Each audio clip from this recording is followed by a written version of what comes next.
Hey guys, don't forget to go like and subscribe to this podcast on iTunes, Spotify, and YouTube. We'd also love to hear feedback and questions from our listeners about today's episode. Feel free to shoot us an email at asksoSheSaid@gmail.com or SoSheSaidShow on Instagram. And without further ado, let's get this party started.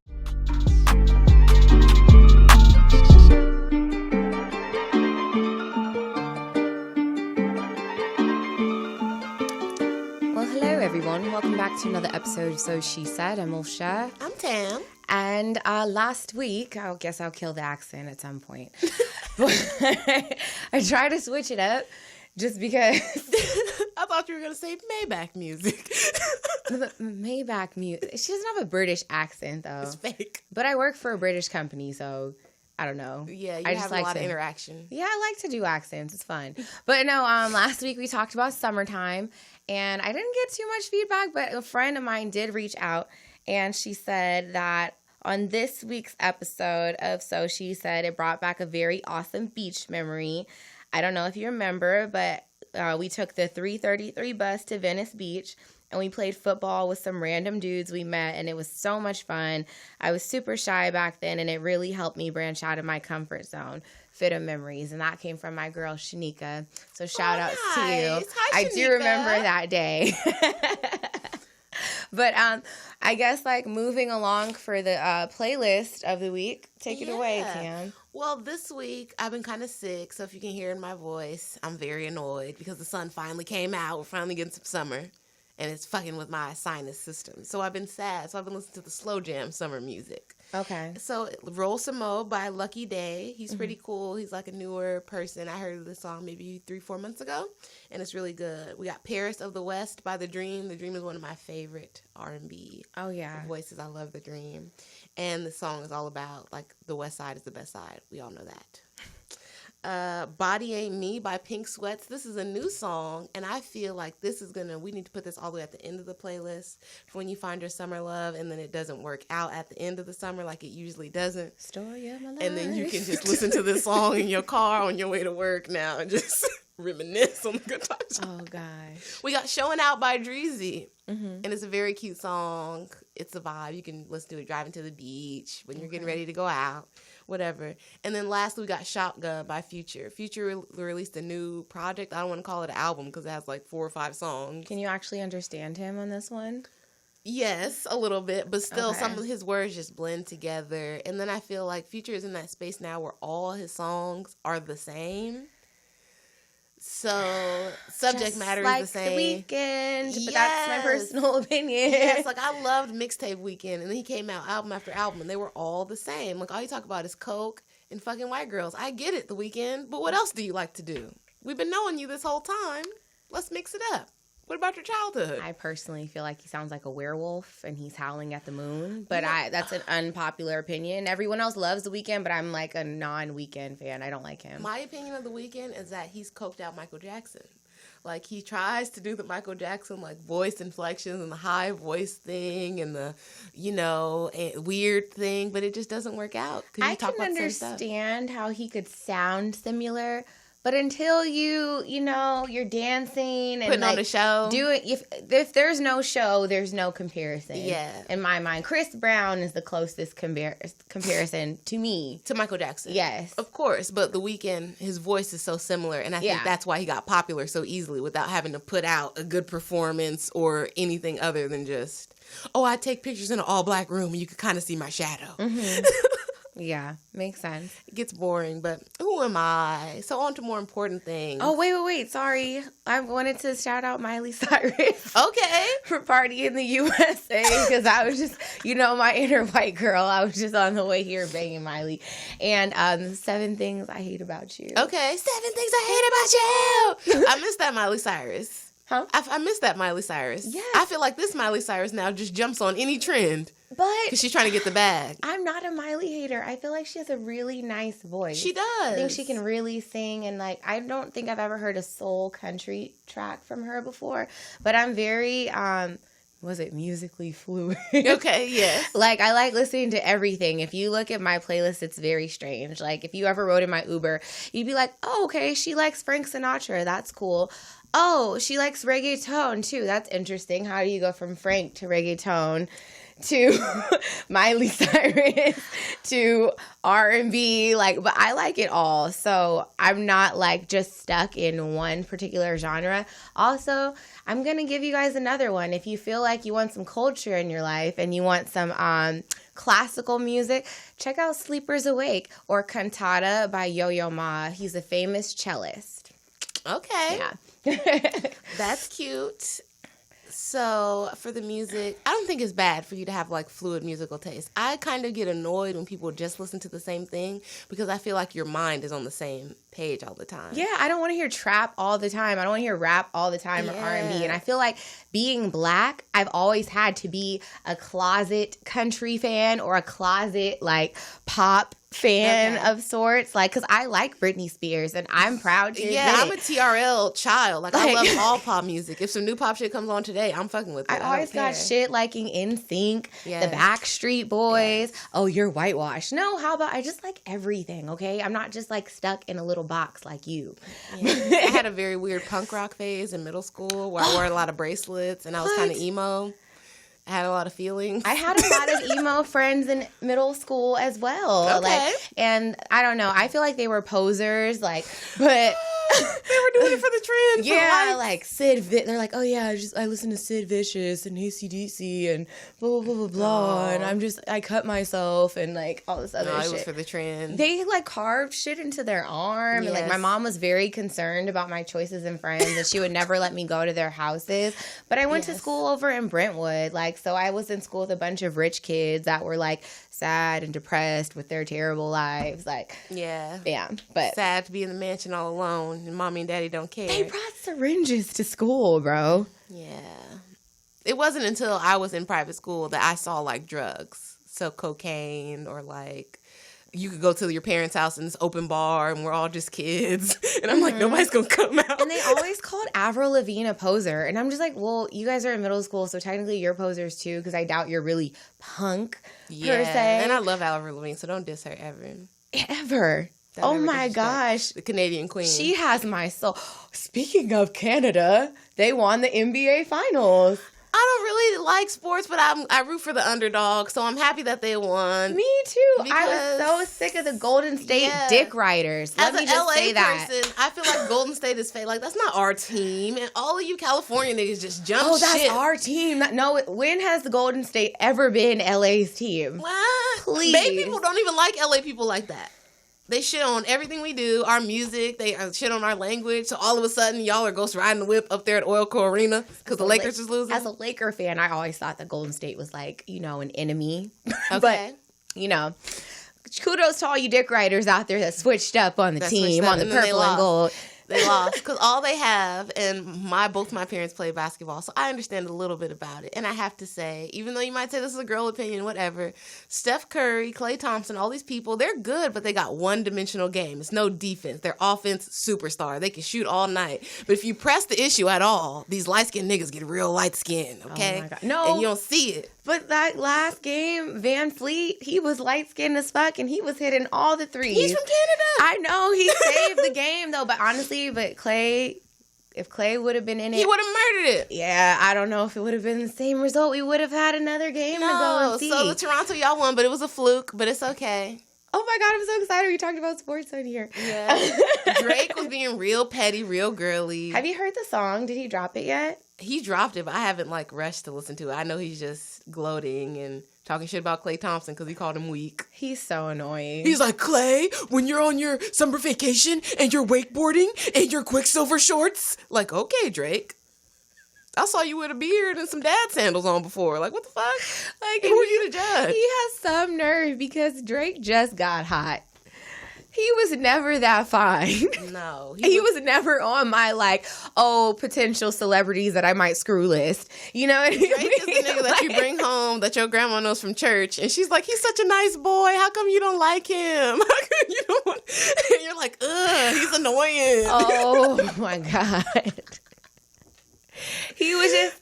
wearing turtleneck sweaters. A crybaby and all that. So, I think that beards are makeup for men. Most definitely. So beards and hats. He got a little swole, got his little man makeup, and now he's a hottie. Got tatted. Yeah. Did you see the pic he posted on Instagram? And everybody was like, he got the lipo abs done in the Dominican Republic. Cardi did. So, because he still looks kind of chunky, kind of thick to have carved abs. He's like, you know when you see like football players that got like no neck and they're just like, oh, he's like that kind of I'm not saying he's not fine, Drake. Yeah, if you're out fine. there, like, get at me. Yeah, don't cross me off the list. But the facts are the facts, Drake. Yeah. Period. Yeah, I don't know. But on to more serious things. Oh, yeah. So, Netflix. Hey, guys. So, it's going to get a little serious. And as you know, I hate serious things. But, you know, I actually had a therapy session this morning, and my therapist was like, what is that? Why don't you like serious things? Is it because you're running away from your own emotions? And I'm like, damn it, Sam. Fuck. This is not what I pay you for. Maybe, okay? But, okay. I guess the show of the hour is called When They See Us. Yes. And it's a 4-part series. If I'm truthful with you guys, I made it through episode 1 and I cried my eyes out. Like, it was just really hard to get through. And I really finished this first episode and I texted my brother and I was like, I don't care what time it is and if I sound crazy, but please make sure that you know your fucking rights because it is hard out here for young black men and I really need you to be safe. Like, and I know he had to wake up the next day like, Asha is insane. She's tripping. But I meant it so much out of love. So this story is about the Central Park 5, and apparently these young men were, I guess, forced to admit that they raped someone that they actually didn't. Well, yeah, okay, so if you haven't watched the film already, this is full spoiler, so just carry on. But this is a beautiful, I would say, like, docu-series type thing done by Ava DuVernay. And is it a docu-series? I wouldn't call it a movie because it's documenting a real event, and they put it in 4 parts, so it can't be a movie. A docu-series. Or like a limited series. I don't know. But it's about the Central Park 5. Okay. And I think now, because this movie has come out and they've been exonerated, they want to be called like the Exonerated 5. So let's try to call them that if we can. But it's Kevin Richardson, Antoine McCrae, Raymond Santana Jr., Corey Wise, and Yusuf Salam. All of them were 13, 14 years old, except Corey Wise. He was 16. And there used to be a big thing in New York where kids go to the park and, like, have fun. Because you grow up in the city, it's not a lot of shit to do. You have an apartment, you have a backyard. Mm-hmm. You got to go somewhere to have fun. And especially the whole term, boys will be boys, right? They need to go somewhere. And what do black people call it? Oh, we're about to go wild out. And we know what it means. It's wild out. Yeah, and they're like, what is wilding? Blah, blah, blah. Like, we're animals. And then, like, in the show, they, like, I'm on, like, the set, like, you know, episode 2 right now, and they're like, oh, yeah, police identify wilding as beating people up and attacking others and whatnot. Like, I'm just like, it's just, like, it just pisses me off. This is why I can't watch shit like this, because I'll just walk down the street and mean mug white people, because it's annoying as fuck to me that in this day and age we're still painted to be fucking animals for shit that's like synonymous with our culture. Wilding out. Like, come on. This annoys me because it's not attacking. It's just having a good time, cracking jokes, hanging out with your friends. Like, what? Since when is that raping and abusing white women? This annoys me because I had a different type of upbringing, right? I grew up inner city LA and in the suburbs, like out in the IE. And I used to be the only black kid on my block. So it's like certain things, you know, people just don't understand their cultural differences. But for this to happen in 1985, there were black cops on that force. There were black people working in the office. There were probably some black superiors. How come you didn't just interject? I'm not saying put your reputation on the line, your job on the line for these kids. You don't know if they did it or not. But just interject and be like, hey, I know you think wilding is that, but just for me, it's this. And that's what the kids are doing, just so you know. I thought she meant why didn't they interject in general, like during the interrogation? No, because I was wondering that too. No, I know as a cop and in certain jobs like that, it's like a brotherhood. And it's like we're all on this side. It's like, fuck the other side. So we're all on this side together. Black, white, Puerto Rican, it don't matter. Mm-hmm. And these are the perps. because you want to be on the side of righteousness in your head. That's what you think you're doing. Well, I always feel like black cops give they black go people harder more shit, and because just like Mexican cops like go harder on Mexican people. They want to prove to the other people that they're not going to give us special treatment or that they're a real cop. They're one of them. They're not gonna. So, okay, but just interject for our cultural shit and let people know so they don't run with these false narratives, because that could be used against you. That could be used against your children. Did you see the Trump footage? That shit was crazy, but I've seen that before. Not surprised. And you called for the death penalty for children. You paid $100,000 of your own money. Did he make a statement at all about that? Not recently. Oh, okay. And then the prosecutor, the Linda Fontaine lady, is like, it's not true. Our findings were correct. Blah, blah, blah. We did a solid investigation. No, you didn't. And, you know, I've been looking in the Twitter streets, and the main people attacking her have been white people. Like, all her cases need to be re-examined. They do. And, you know, like, how dare she send these children to jail? And, like, it. So, I guess the show is from the perspective of the boys. That's what the director said. Yes. She said it was important to them that their story be told. Yes, because the other side has already been told. Exactly. I thought it was very sad. And Where was Al Sharpton? People come in after the fact. But just on the point of wilding, I have to say, like, growing up in the suburbs with white kids, they rage. Same shit, right? And rage is literally going crazy. So jumping on stuff, mosh pit. We just fight strangers at the concert, okay? We rage. We beat in car windows. We run down the street. But that's okay for them to do. And I think they even showed a little part of it in the movie, but I don't think they wanted to make it about them because, again, it is about the boys. But they showed, okay, the boys running into the park, and then the little square boy with the instrument, seeing them all run into the park, and he goes home and takes his instrument home because he just wants to be one of the cool kids. And they cut quickly and show some white kids in their neighborhood doing the same shit, kicking over trash cans, all of that, but none of them are going to jail. And I feel like they categorize our violence as more brutal. They categorize us as scary. All of this. So can we just sit back and discuss why we are such a threat to you people? Because we're superior. Why are we such a why are you so scared of us? I don't get that. I was raised to believe that all people created equal, right? Nobody is better than the next person in the eyes of God, because I was raised in a religious house. Okay. But if you look at the world and the way the world is, and especially America, who excels at sports, who excels at, when given opportunity, you know, goes to graduate the most college and all of these things, like even people that aren't from here, Nigerian people, the number one nurses and doctors and all of this shit.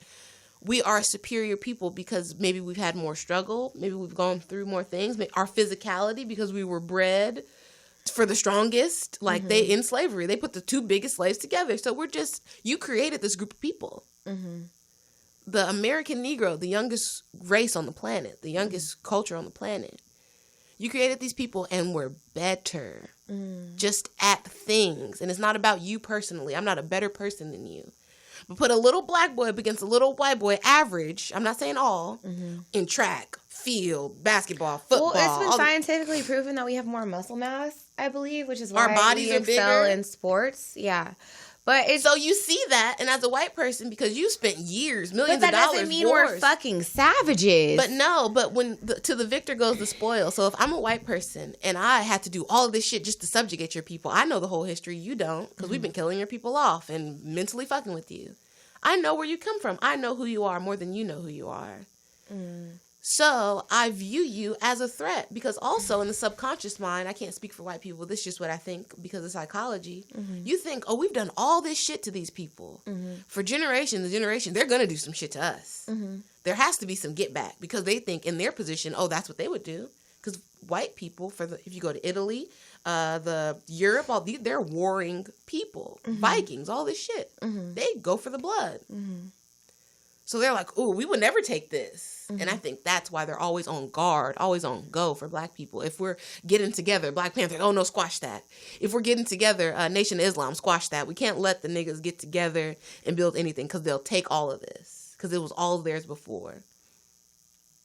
Look at how we took all of this part of California, Arizona, Texas from Mexicans. Now they're trying to come back. White people going crazy. It's not black people saying build the wall and all this. We're like, we don't care if you want to come over here, let's kick it. White people are like, no, because we killed a whole bunch of y'all. We did a whole bunch of shit to get this for us, and now you want to come here. No. It doesn't make a lot of sense. Nope. Another part of the Central Park 5 movie that I thought was powerful was Raymond Santana. He's Puerto Rican. His grandma doesn't speak English. And she's just sitting there. Yeah, his father has to go to work, and he's all panicked because his job is to keep them alive. And it's not like he doesn't think what's going on right now with his son is important. Mm-hmm. But to him, this is just a moment, and I got to keep us in the apartment. I got to keep us having food. I got to go. Mm-hmm. My mom is going to come. And they're like, oh, take advantage of this. I thought it was so fucked up how the officer was in there speaking and used his familiarity with the language. And, oh, yeah, ma'am, blah, blah, blah. We're just going to talk to him for a second, okay, if you could step out. Knowing that culturally she's going to listen and she's going to go because she doesn't understand a lot either. All she knows is she wants to protect her baby. And you're like, just step out. Everything will be fine. And then you beating him, coercing him. Do that in front of her. Show her who you are. Don't play the role because I think that's what black people do to each other too. We'll be pleasant in front of older people. We'll be pleasant for a little while. But we get the person alone. We go crazy. We show out for the white people. We go extra hard. We want to be super cop. Are you talking about black cops? Yeah, in the situations. Like, I feel like when there's racial, cultural familiarity, that cops use that as an advantage to get what they're trying to get from the family, from the perp, from whoever. Because they're like, oh, we know you don't trust white people. I feel like sometimes the white cop might be sitting on the outside like, yeah, you go in there and talk to him. He'll tell you. Just how I think they put Gayle King in there to interview R. Kelly. Take him off guard. This your black auntie sitting in front of you asking these questions. You're not going to be disrespectful. You know, and I'm not sure why they think that's going to make you more comfortable having another fellow black person in front of you to talk to. For instance, like, I hate to use therapy as an example, but, you know, like, I don't see a black therapist because I feel like there'd be more judgment from her versus somebody that's the complete opposite of me. I don't know. That's just my thinking of it. But, like, in those circumstances, like, oh, if you put a black cop in front of me, I'm not going to fucking confess. I know what the fuck you're doing. Yeah. Like. But I feel like that's what they did. And they, like, employed all of these tactics, keeping them in there for 42 hours. No parents. Just questioning minors. On that basis alone, in today's time, or at least in California, from what I understand, the whole case would be thrown out. So why? Okay, so the main lady who was pushing this shit to go along, what was her name? Linda Feinstein. Who now is a millionaire off crime books. What was her role? She's the prosecutor. Or the district attorney? Yeah, but I'm pretty sure she was the prosecutor. Okay. And because she came in and was like, you're gonna let all these kids go home, all these criminals. We have a raped woman in the park. What about her? Find the person that did it. The shit that's blowing my mind right now where I'm at is that none of the DNA evidence is adding up, and they're still pushing forward with this shit. Oh yeah, none of it. So you mean to tell me y'all let OJ get away? No, Well, I thought that was interesting too. That even then that they had that technology, because I don't know, being a young person, I kind of thought like the CSI type shit was relatively new. But you had it back then. You tested the DNA. None of them matched.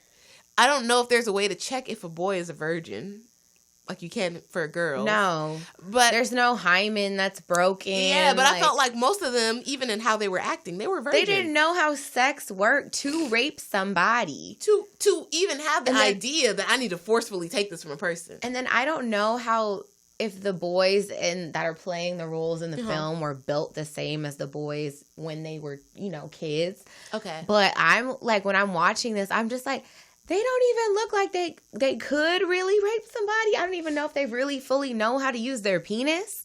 Like they're just barely starting puberty, and they're probably jacking off to magazines in their bedroom and stuff. Or even confused about the feelings that they have about things like that. Because only one of them had a girlfriend. That was Corey, the oldest one, 16. And he was there by accident. And that broke my heart that he was... I work with developmentally disabled people. And these are people like who in the older times would be called retarded. Or before that, they were calling them idiots. These people, they may be very high functioning. They can work, they can go to school, they can travel about the community, but they're not working at full capacity of the brain like the average person their age is. And that's what was going on with Corey Wise. He has an intellectual disability, which is why he wasn't going to school. He was skipping school all the time. Which one was he? The one with the blonde hair at the top. Okay. Yeah. I don't know if I remember him. Wait, He was the friend. He was the one. He only went because his friend went. Oh, okay. Got it. Okay, I remember him. Yeah, so he has an intellectual disability, and there in the 80s, I'm assuming there wasn't like IPPs and all of this special stuff that they have now to help these people. So he's skipping school because he doesn't fuck with it. Like, he feels stupid, whatever, and he'd be out in the street, but he's not getting into trouble necessarily. He's eating with his girlfriend. You see all the homies go to the park. I've been young. Guys are like, oh, okay, I'm gonna go. They're all doing something. He leaves his girlfriend. They don't do anything. They don't get into any trouble. The next day, he's walking with Yusuf, because Yusuf goes to school. Like, he's meeting his boy. They're gonna kick it. And Corey, because he's out on the street, is a little bit more street smart. So he sees the police across the street checking the IDs, snatching up all the kids. And he's like, Yusuf, come this way. Come on this side of the street. And the cop notices them. So he's like, because Yusuf is super tall with this fucking high top fade. Yeah, and he looks older than what he is. Yeah, so he's walking across the street, and the cop's like, hey, you come here. Where were y'all at yesterday? Blah, blah, blah. Starts asking questions. Corey's being quiet. Yusuf is kind of shook up. He's asking, does he have ID? He's like, all I got is a school ID. Shows it to him. He's like, what is this marked off? He's like, I wanted to, change my age from 15 to 16 so I could look cooler to girls. The cop is like, we'll go with 16. Come with me. What the fuck? We don't go with 21. When I was 18, I wanted to go to the club. We're going to go with the older age so I can go to jail? Get the fuck out of here. And then Corey, because you know how it is when you're black, too. If your parents let you go somewhere with your friend, you better come back with your friend. You better be with your friend. Don't tell me. Be like, where the hell is? Yeah, don't tell me you went somewhere with somebody and you with somebody else. So Corey's like, ooh, I don't want to go to this police station, but if I don't go, your mama's going to kill me. So I'm going to go with you. Like, I just got to look out for my boy. You go together, he ends up getting the worst time.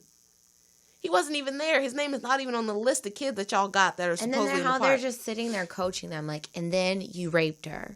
And then you raped her. Tell me her. how it happened. And then they're introducing the other kids because they don't even know each other. They're like, so who did it? What was his name again? Oh, yeah. So Antron did the rape. Yeah. Oh, okay. Yeah. He did it. He did it. So if you say he did it, you can just get out of here.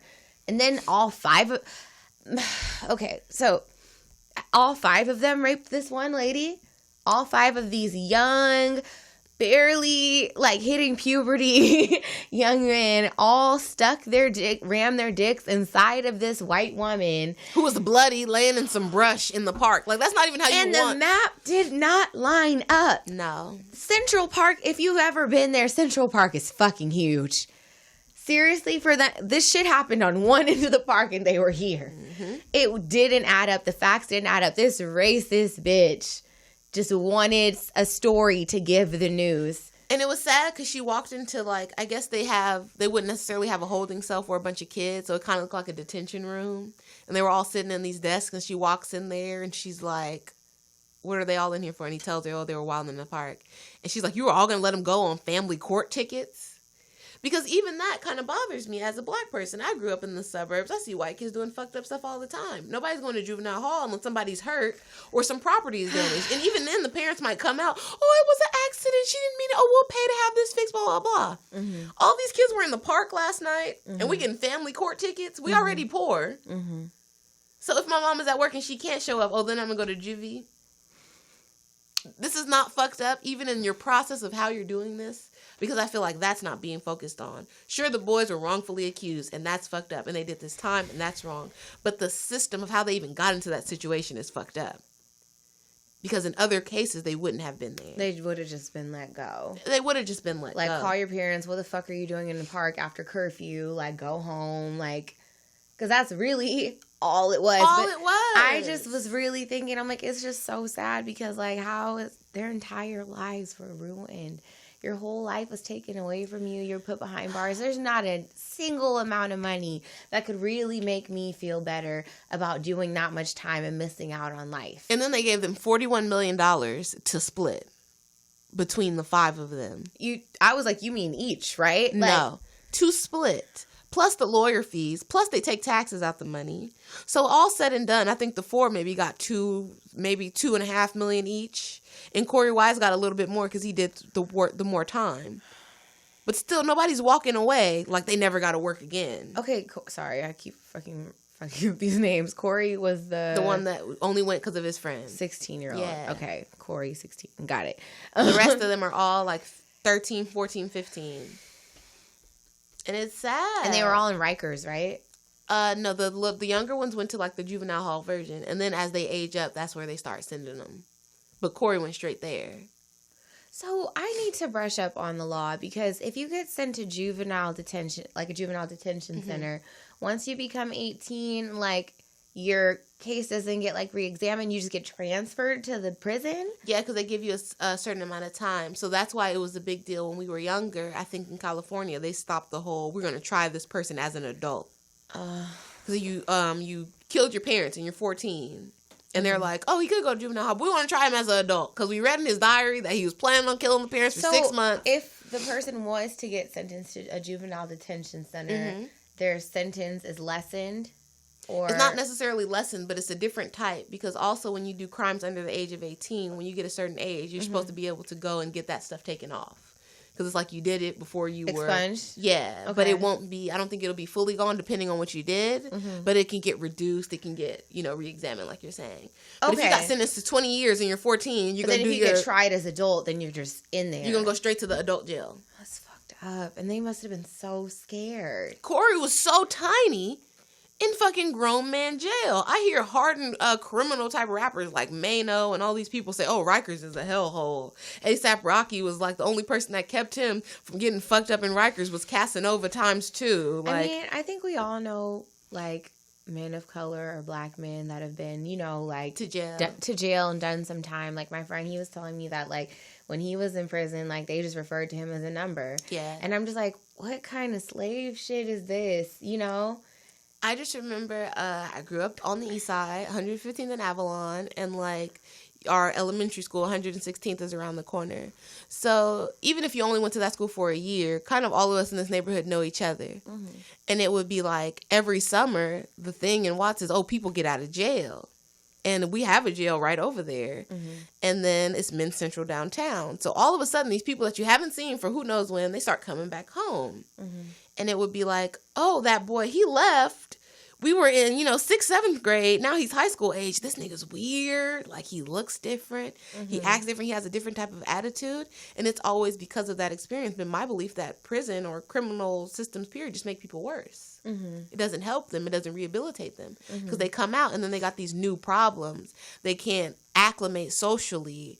They operate as though time stopped when they went to jail, and it didn't. Like, I remember my older cousin went to jail, and he was, like, 17, 18. He did 6 years. He came out, and this nigga was still wearing FUBU, still wearing Rocawear. Like, times had all the way skipped up. But it was, like, it was jarring for him. He couldn't figure it out. His friends were in different places. Oh, now my friends got kids. Oh, my homeboy he don't gangbang no more. He got a job. Like, where's my place in all of this? And I couldn't help but to think about that when you're getting out of jail, when you were 13. And now you're 20-something. Wait, whoa, what the fuck? Like, time has just went on without you. Like, I feel like it stands still when you're in prison. Or any time when you're away from your regular situation. Well, yeah. And people have to call from the outside to let you know, like, what's going on, what's the newest song. You see TV, but you're not. You get out, and then fashions change. Like, trends are different. Yes. People are doing different things than what happened when you were, like, gone or put away. It's really sad. I can't believe they had to go through that, actually. I mean, I can believe it. It's not shocking to me. And just seeing how jail works, like that it stressed me out. That's like my worst fear. Oh, I would never do anything that could potentially get me to go to jail. No, that's out. Going to jail is my worst fear possible. It's out. It's not happening. Especially female jail. My cousin told me that they give you paper underwear because women have periods. Oh, my God. I cannot imagine. No Midol? No anything. You just have to go through it in a cold jail cell. A jail cell, uncomfortable bed, bitches in here getting on your nerve. I bet that's when all the fights pop off. Man. It's not all cool, like an orange is the new black. No. And then you're just ugly. You can't do shit with your hair. That's depressed. Oh, my God. You're trying to mash up stuff to make makeup. Going the extra mile. Trying to get people to put money on your books. And then I guess statistically, women get less visitors in jail. They get less phone calls. They get less money. All of this stuff. Because women, we are the glue for our situations. So if you're a woman, you go to jail, you're the mama. So you're gone. The kids can't support the mama. Or you go and you're the wife. So it's a lot worse. And just seeing like the parents have to go to the jail and talk to their kid. And some of them knowing that they failed their kid. Like the black Antron's dad who forced him to tell the police what they wanted him to say. And then went to work on the first fucking day of the trial or the pre-trials or whatever. I'm like, are you serious? You feel guilty as fuck, don't you? To me, that just showed, if nothing more, and maybe this is a shallow way to think of it, but most of those people's cases, I was like, oh, this is just poverty. And this is why I go so hard that you can't just have a kid. I know things happen. People make mistakes. You could really be in love with the person. Y'all just don't got money. But I don't believe it's okay to just have a kid because shit happens. And when you're unprepared for your own life, you're unprepared for this kid's life. Because how in the fuck is your kid, your teenager, in a precinct and you don't call a lawyer? You don't call somebody in your family that knows the law more than you. Sure, you got to go to work, but let me get somebody here before I just leave them in the arms of the police. The same police that have done terrible things to black people for generations. And you're just like, oh yeah, I gotta be at work, I gotta do this, because we don't have shit, we're barely surviving. I just feel like it's so the extra shit we don't even think about. And his dad was so scarred because of his own experience being in jail. He's like, look, they'll kill us, they'll do anything to us, you gotta tell them what they want to hear. And the son is crying like he doesn't want to lie. If anything, you should have had your kids back, right? But you couldn't do that. Because your own mind, you were already fucked up from what they already did to you. Yeah. And that's why it's important that, like, when BJ was here, you talk about therapy, you have to work out your own shit before you bring other people into the situation. Patterns, for sure. Because you put your fear, your experience on this person, and now he's a product of it, just like you were. And then I'm just like, will these men... when did they get out of jail? I need to know this. Like early 2000s. Okay, so how many years did they serve? Corey did 12. The other people did between 6 and 8. So people had like 6 years, 6 months, 6 years, 7 months, 7 years. This, and then Raymond Santana, the Puerto Rican one, he got out of jail early 20s or late teens. I can't get no job with the rape, aggravated assault, all of this shit. It was super famous. I'm still in New York City, so he starts hustling, and then he gets picked up for that, and they give him more time because he has a criminal record already. That's not true. But they don't care, right? Jesus Christ. I think it's just so important to sit like your kids down, your children of color down, and just let them know what their rights are. You have to. In general. But no, I was just literally talking to my mom about that. I was like, we never sat down and had that conversation. Why didn't that happen? Probably because you're a girl. But my brother didn't get it either. Okay. You know? For your family, I would say that they probably think what most black families think when you're from LA. Oh, I moved my kids to the suburbs and they're straight. But the shit can happen there too. Like Trayvon Martin got shot and killed in a suburban neighborhood. But it doesn't matter where you are, you're still a nigga. But that's a hard concept. Period. For you as a black person and an adult that has a family, a married woman, married man, to intellectualize that I'm an adult in every sense of the word, but I can't protect myself or my family. I got the you have to be 100 times better than them conversation for sure. But I feel like that's like for school and academics and for personal. I don't think we really talk to each other about the fact that, like, look, I'm your mom, I'm your dad, I love you. I do my best to protect you. But there are certain things I cannot protect you from because we're black and we live in America and this is our history with these people. So you need to watch out for these things. You know what was interesting? Sidebar. I was talking to, like, one of my coworkers over in the UK. He's like, oh, like, what's your ethnicity? Like, where do you come from? And I was like, oh, I'm black. And he was like, okay, but like, what country are you from? And I was like, America.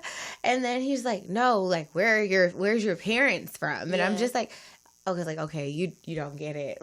Like, we don't know. Yeah. And we're just black in America. We're just black Americans. Slavery took that away from us. And I hate that I feel this way, but at this point, I'm starting to feel like that there's no excuse for that question and that that's kind of ignorant. Because we know about world history now. Yes, America is seen as a transient place. Like, nobody's from America. Everybody immigrated here for X, Y, and Z to get these benefits.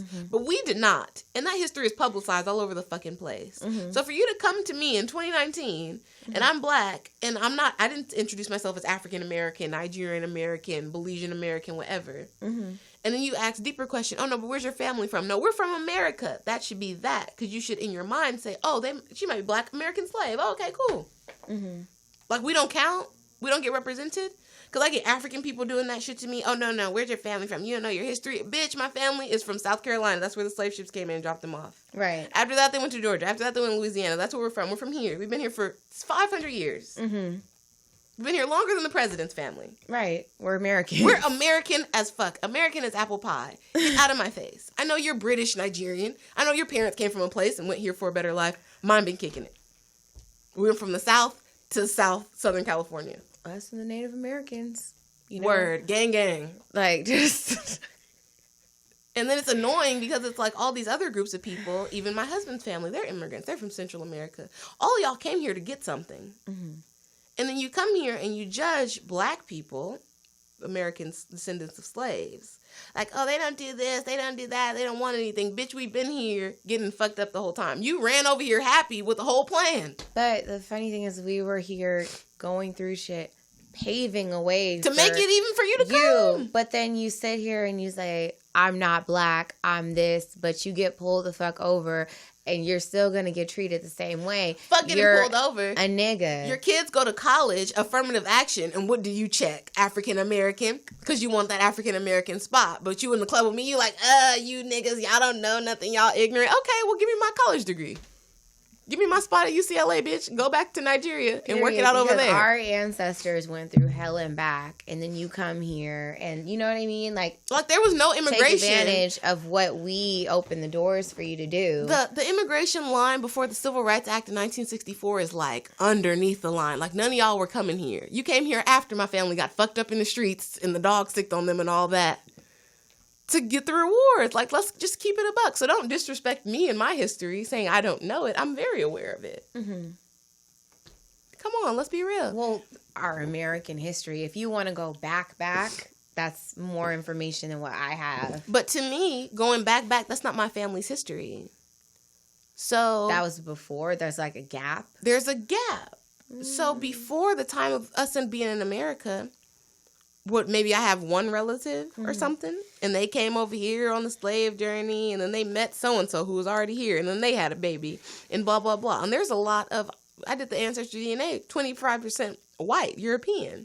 Well, that's why I haven't done it. So people were mixing it up. I haven't done it because I feel like I already know. I mean, I may not know for sure. Like, I don't have the paper in front of me to be like, Asha, you're this much this and this much this, but like, I know that one of my ancestors got raped along the way. I know that, like, I don't look the same as, like, an African person, like, if they were to be standing directly next to me because of those factors that we do have European in our blood from our ancestors being raped. And not even just European, but different types of African. Like, the whole coast, West Africa...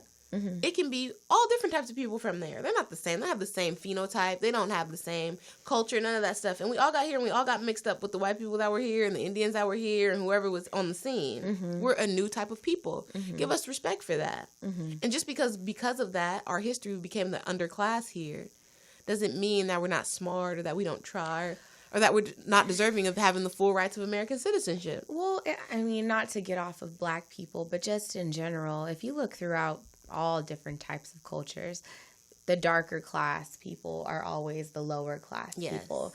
Indian culture, Hispanic culture. If the darker you are, the lower you are on the totem pole, which is very interesting to me. Like other societies and cultures go through processes to lighten their skin and bleach themselves. Jamaica, China, like lighter's just better. But is that like because like Charles Darwin and like the theory of the survival of the fittest and whatnot, and that like concept being taken like worldwide, that like the closer you are to white, the better you are? Did they like just spread that thought process throughout the world, or what is that? Because I don't understand how it is that dark people everywhere just get treated like shit. I think it's part of that, but it's even that, the Charles Darwin theory comes out of the global brand that is white supremacy. So we went all around the world, like fucking people up and taking names. Like, so we've spread our message. As a white person, we've gone to every continent and fucked somebody up. Colonized. Look, we put our name on the map. Like, what's good? And then after that, okay, so like I said before, to the victor goes the spoil. So now I got money, I've got industry, I have the means to create propaganda for whatever time I'm in. So if we're in the radio times, I'm making radio ads. Oh, the white woman is the most beautiful, blah, blah, blah. You're going to have that white skin. Like if you see soap ads and stuff from America in in the earlier days, they had a black baby get into the bathtub and come out white. And they were like, this is the best soap. You do all of that shit. Look at Hollywood. That's exported all over the world. That's America's biggest exports, movies, entertainment, all of that. And for years, who did you put on the forefront? White women, damsel in distress type situations, Lois Lane, Mary Jane with Spider-Man. Everybody got a white woman to save. Right. It was never any person of color. Nobody ever stopped and saved Pocahontas, you know? Goddamn. Pocahontas had to save the white man. No one saved Princess Tiana cooking gumbo in her kitchen. Cooking gumbo. My girl had to cook gumbo and be a frog her whole princess movie. The disrespect. Mulan had to be a man. Ooh. We don't just get to scrub floors of Cinderella and be sad and wait for a white dude to come pick us up. Put us in the mansion. So I think all over the world, they've been great at exporting that message. So now everybody thinks that the closer they are to white, the better off that they will be. The more opportunity they will have. Because even like, okay, I loved the movie Crazy Rich Asians. Everybody in that movie was like a white Asian. Well, yeah, porcelain skin. Like, that's very known in Asian culture that, like... I work with Japanese people, Filipino people, and mainland Chinese people all the time. They do not all look like that. No. But you put all of them in the movie. That was it. And then they went to Malaysia, where the sun is really out, where they got people our color, and everybody was white. That's crazy to me. And there's really people our color that aren't black worldwide. Yes. Indians, Malaysians. Like, there's people out in the sun that have melanin in their skin. Like, so do you believe in, like, Pangea? Oh, that it all used to be connected? That all the continents were connected. Yeah. And then they spread, into different parts of the world. I think it's too obvious for you not to believe that. If you look at a map, they fit together. I mean, just looking at people in general, it just makes sense why our skin is darker, why we have melanin in our skin to protect us from the sun, why European people, white people, whatever, like they're pale because of where their continent was located, why their eyes are blue. Actually, blue eyes is actually a deformity. I'm not being racist. This is in biology. I learned it in biology class. It's a deformity. And so is blonde hair, I believe. So, like, I don't know. I think that makes complete and total sense. Like, Indian people have darker skin too. But again, like, the lighter skinned Indian people are put in Bollywood films and whatnot. Like, but again, there's also the British that conquered India. And, like, then they had their revolution and claimed it back and whatnot. But we get it. Like, there's been an influence worldwide. And it puts us at the detriment all the time. But why? I'm like, India's right next to fucking Africa. They connect. They're like puzzle pieces. Like, I see a lot of similarities between African culture and Indian culture. Like, we both like gold. No, I'm just kidding. Right? We both like to party. We like gold. We like designer clothes. Our names be sounding the same. We both don't believe really in monotheism. We got a lot of gods. Like, I'm just saying. Like, I feel like Asha is actually an Indian name, but my mom got it from the African Book of Names. It means life in Swahili and hope in, I don't know what the language is, but in hope in India. Like, I get told that all the time. I see a lot of cultural similarities. The colors, like the... garments that they wear, like, it's all about brightness and, like, even, like, the food, the spiciness and whatnot. The celebrations. Yeah, but then they get treated better than we do. What the fuck is that? But here in America. What the fuck is that? Because America has, to me, just in my experience, we like to pick people. So we will get like a flavor of the week type situation. Like, you remember when we were young, Gwen Stefani was fake Mexican. Like, she was a fake chola. And she had the skinny eyebrows and all that because she was from Orange County. And we let it rock. And, okay, cool, she's from out here. We get it. We know the culture. And then all of a sudden, bitch, you went to Japan. Now you a Harajuku girl for 10 years. And then, like, I guess, like, in the 60s, like, with the Beatles and everything, everybody was into peace and love. And people were traveling to India to go to ashrams and seek, like, inner peace and whatnot. People were in the Hare Krishna cult. Huh? People were in the Hare Krishna cult. Yes. All types of shit. Yeah. But it's like, so we pick things, and for a while, it's even like visible in fashion. You can see when there was the Asian trend, and everybody wore like kimono style dresses and the little collar and the short and the Asian hairstyles in the hair. Yes, so we pick a group of people, and we're like, that's the it thing right now, just like a colonizer would, because we're part of colonizer culture now, being in America.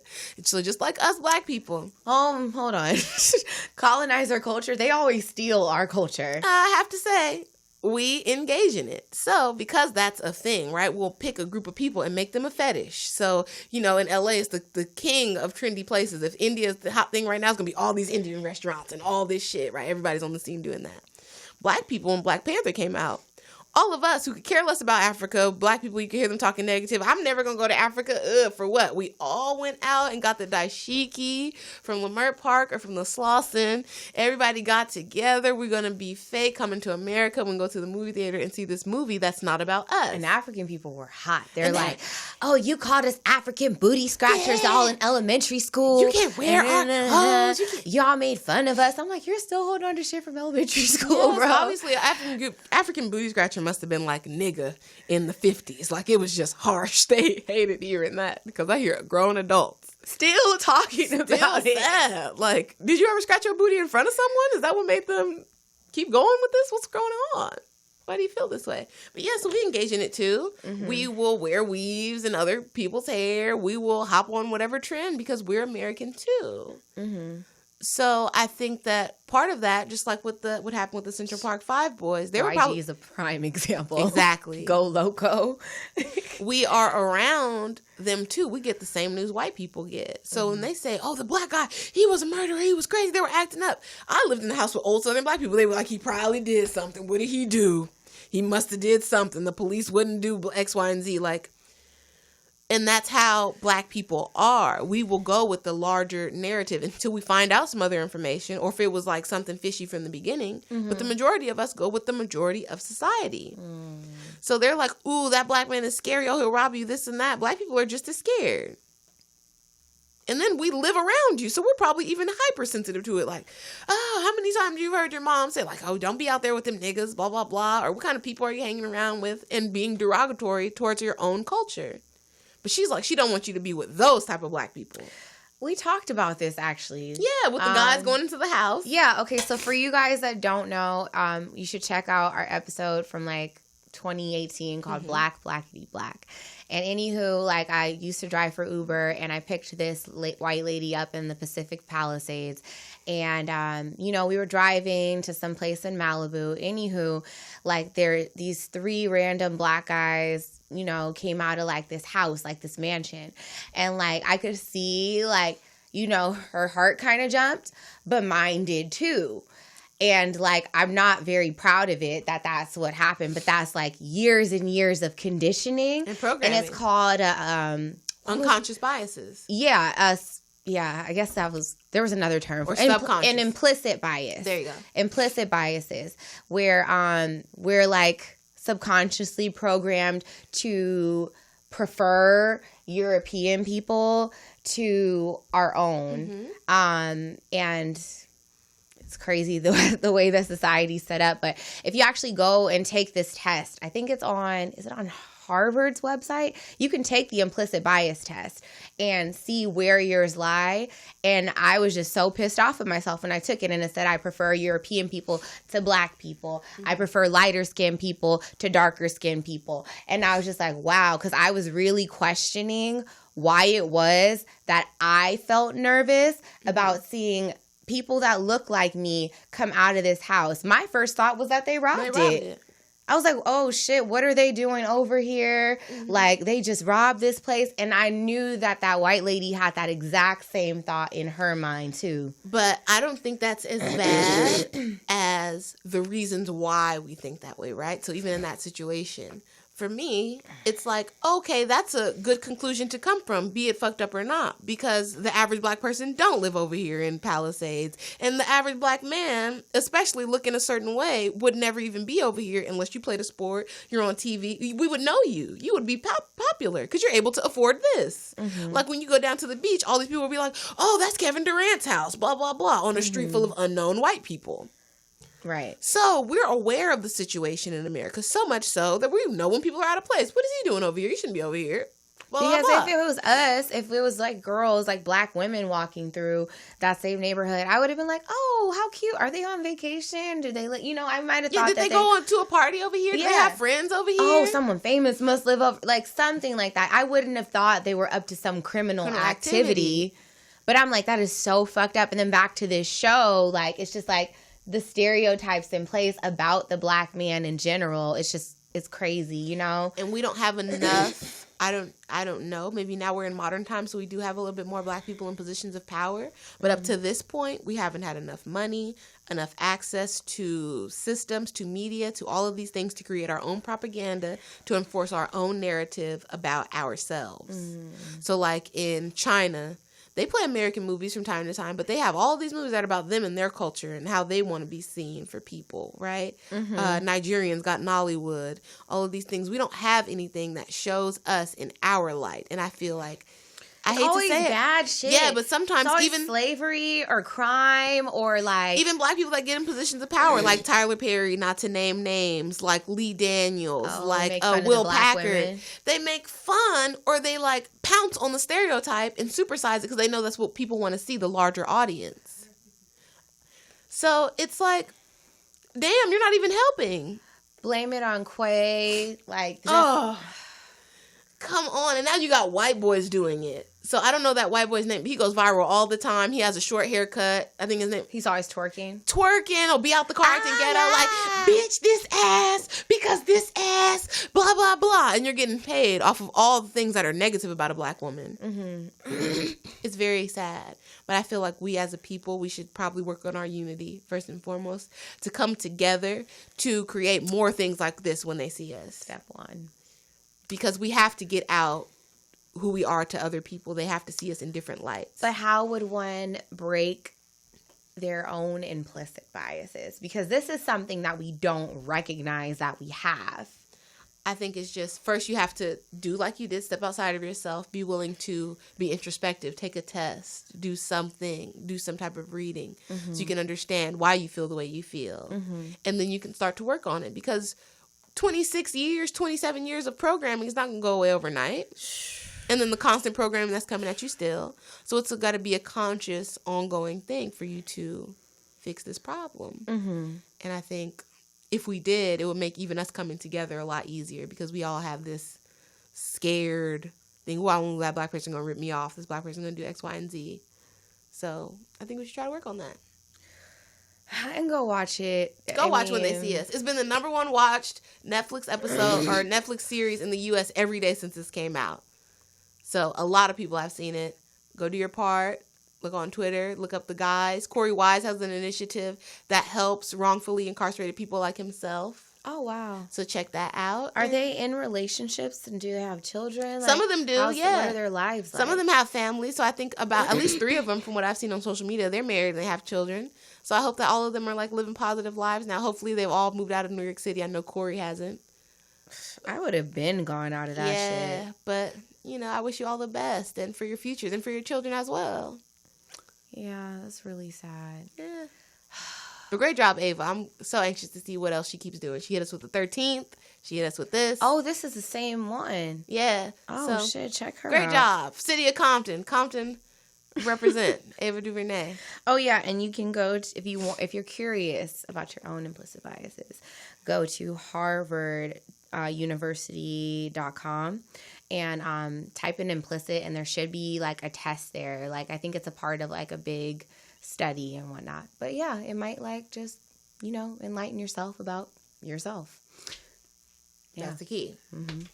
Are we out of time? Yeah, that's all we got. Bye. See you next time.